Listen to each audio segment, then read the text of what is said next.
I know you can't share a lot of details, but what is it like being back in a war zone where you aren't just maintaining a plane, like you are flying, you are, doing the work that you've been trained to do? Like, because a lot of pilots don't get that chance, right? We don't have wars all the time, thankfully. But you're there and you've been trained to do this, and you are on call, right, for close air support or whatever it is. Like, well, I'll tell you. I guess, how does that make you feel in a general sense of like an American to be trained? And does that make sense? I'll tell you a quick war story which will answer your question. Me and so I'm a lieutenant still, and I'm with a senior captain. Stroke was his call sign, Falsani, and we were out doing about the most complex mission that one could ever imagine. It was wild. We showed up on station to Blackhawks that were trying to get in there to medevac. Everyone was under fire. Everyone was taking fire. Kind of a tall mountain range, and it was at the base of the mountain, if you will. As forward air controllers, which is one of the A-10's missions, so Stroke was FAC qualified. He was a forward air controller. So we roll in. Stroke immediately takes the role of FAC. So he holds high. We had F-15s. We had F-18s. So F-15Es, F-18s off of the carrier that had come up from the carrier group. We had Apaches and we had Blackhawks, and then us all in the air at the same time. Yeah. So Stroke is coordinating everything. He's giving me targets. I would roll in. I'd take out targets. I'd come off. He'd roll in. He'd mark a couple targets with some Willie Pete rockets, some white phosphorus rockets for marking. Then he'd tell the F-15 guys, as we held off to the side watching, providing support, those guys would roll in and drop their bombs, and they would come off target. And so he would have them hold west. Yeah. F-18s would roll in, drop, and then they'd go back off to the north, and then the Apaches, and we'd have the Apaches roll in from the south. Yeah. So, and then we would roll back in. So everybody had their quadrant. It was just constant hammering on the ground. Giant orchestra of, huge orchestration of firepower trying to get our friendlies out of there. Yeah. It was super intense. And then the F-15s and the F-18s bingoed out of gas, so they went back, and then things started to calm down, and then we got a call on one of our emergency frequencies, if you will, that a convoy was about to get attacked.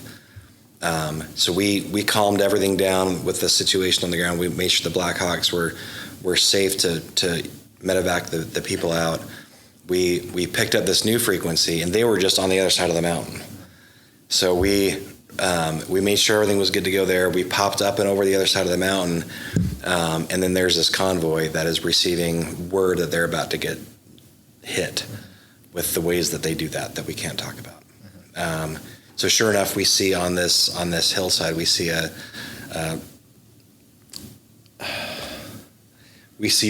person that's watching.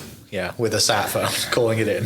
Yeah, and an AK and all this other stuff, right? So we see the people that are starting to advance. We're almost, what we call Winchester, we're almost out of ammo. Okay.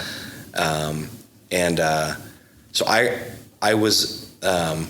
rolled in. I had one bomb left. It was a 500-pound air burst.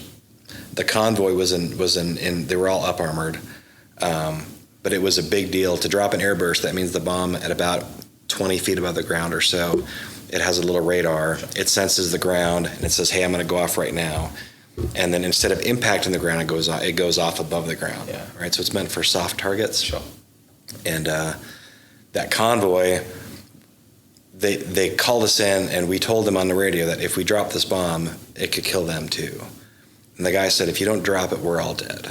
Jeez. So I roll in, and I remember being more dialed in than I've ever been, and even today, and that was almost 15, 16 years ago, because it's called a pipper, the little dot in my head that I have to aim. It's a dumb bomb. It's not guided. I am putting it where it needs to go.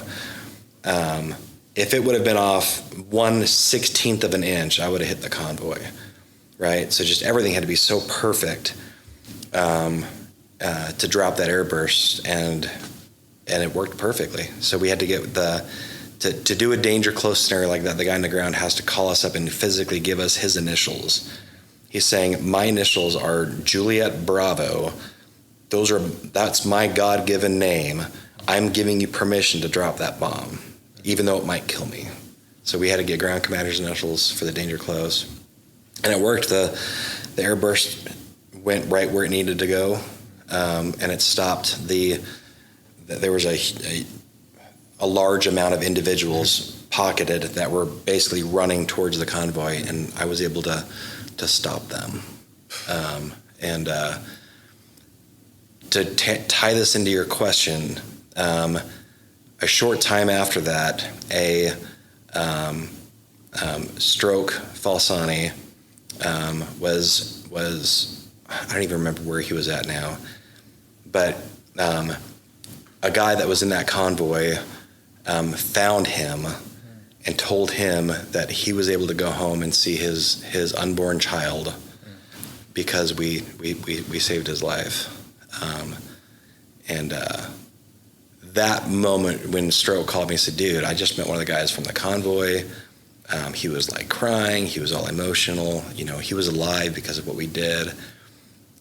That made every single moment up until that point worth it. All of the hardships, all of the late nights, all of the, all the studying, all the times that I, failed a flight, where the flights didn't go right.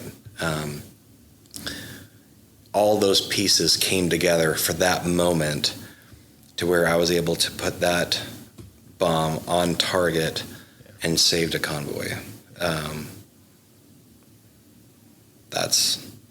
I hope that answers your question. Yeah, well, at that point, training takes over and you don't have time to think, right? It's just like all that hard work has gone into that exact moment. That's right. Because you said, it's down to you. It ain't radars or anything. It is you that's, pushing the button.